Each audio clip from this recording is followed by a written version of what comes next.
Hey everyone, welcome to this episode of the Hair Loss Helper.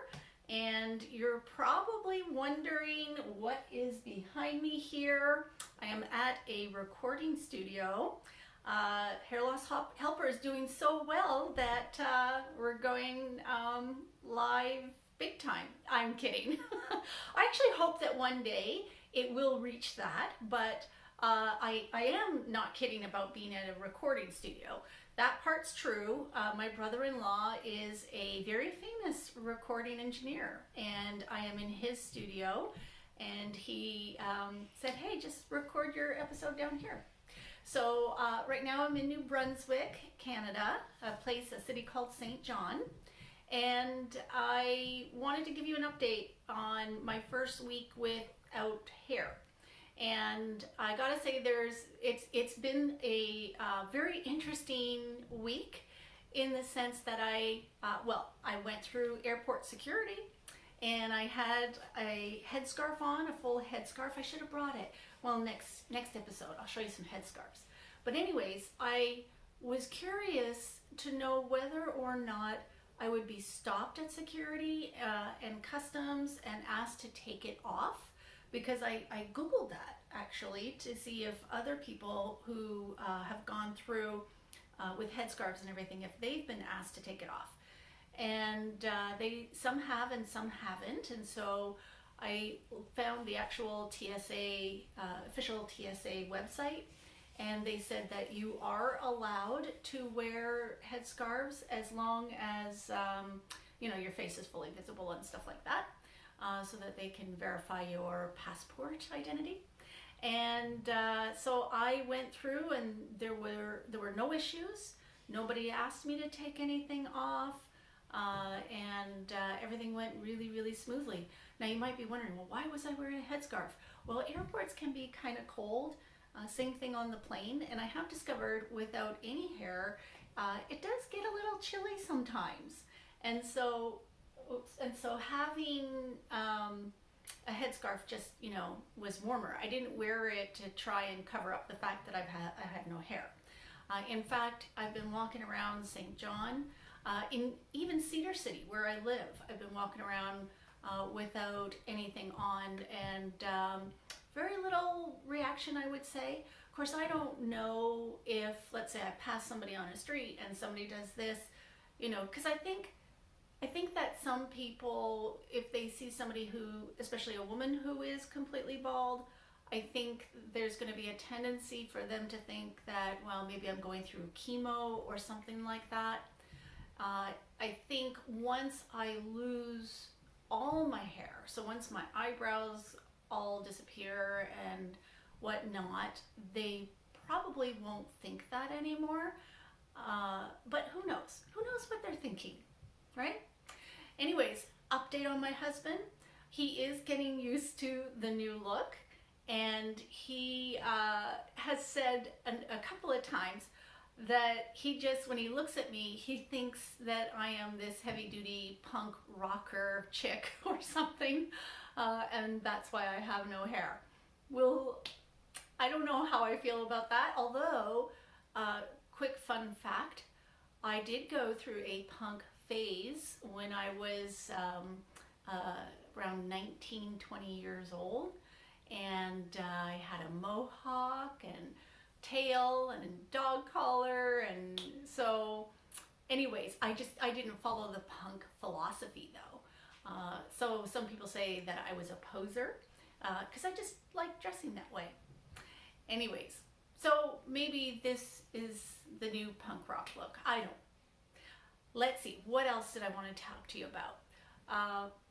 I did want to say that I have noticed that I've got a little bit of peach fuzz growing here. I didn't know what to expect. I also have noticed that there are places where there is no peach fuzz growing, so I guess those are areas where the hair follicles have completely disappeared. And I think what I might do, just because I think it would be fun, is to let this grow out a little bit so that it looks like a buzz cut, like a buzz shave, and see how I feel about that. I've got all these like different things I want to do, and just, you know, again, have fun with the whole hair loss thing. All right, now academic part. Let's talk about negative versus positive self-talk. So self-talk, you probably figured out, is when you talk to yourself. Mostly we talk to ourselves silently, but sometimes, you know, occasionally when we're maybe by ourselves, we'll talk out loud to ourselves, and there's nothing wrong with that. But here's the thing. The dialogue that you have with yourself can be positive, neutral, or negative, right? Neutral would be something like, oh, I gotta remember to, da da da da da. Okay, that would be neutral. Positive would be, wow, I look great today. Or that meeting went super well. I knew my stuff. I was on the ball. That would be positive. And of course, negative would be something like, oh, I can't believe how fat I look. I can't believe how stupid I sounded, etc., etc. Now, I don't think anybody can honestly say that they have never engaged in negative self-talk. But some people engage in it excessively. Some people engage in it on a daily basis or frequently throughout the day, and it really can bring you down. Especially, well, not especially, but what was I going to say? If let's say you experience a humiliating event, that can be stressful, right? But if you later keep bringing that negative event up in your memory and engage in negative self-talk, what are you doing? You're keeping that stressor alive. Where the a stressor is just anything that can trigger a stress response, all right? So the initial event created a stress response, all right? So maybe it was something, again, humiliating that you said in a meeting or a class or whatever. But if you continue to revive the memory and attach negative self-talk to it, then that stressor doesn't go away. You're going to continue to experience stress. And so relating it to hair loss, I would often engage in negative self-talk myself when I would look in the mirror and see my hair thinning, noticing bald spots and everything. And I had to consciously remind myself to stop. I've got to think about more positive things that I can say about myself. And once that changes, once I talk positively to myself, then the stressor goes away. And so the key, I think, is trying to remember to talk positively to yourself, right? To stop that negative self-talk and think about positive things that you can say. Now, there are ways that you can do this. And I know it's going to sound kind of cheesy or you know, maybe too simple, but post notes around the house. Or here's, you know, like just like these little sticky notes, right? You are beautiful. You are smart. You are capable.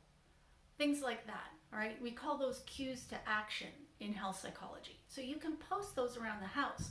Another thing that you can do is every morning get a dry erase marker and write something positive about yourself in the mirror, all right?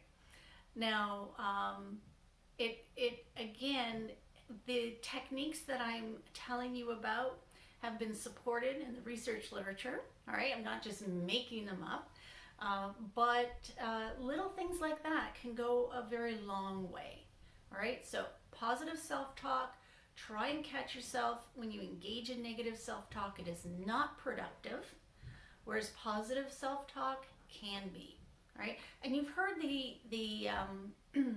saying that if you tell yourself something over and over again, you believe it. So think about that. If you're telling yourself something negative and you say that enough, you repeat it over and over again, that's what you're going to believe. Whereas if you reverse that and tell yourself something positive about yourself over and over and over again, you're going to believe that instead. All right? Okay, guys, let's see, next episode. I'm not sure where I'll be filming from or what I will be doing. I'd kind of like to be a little bit spontaneous, but stay tuned because I will have something interesting and informative, I think, to share with you. All right, see you later.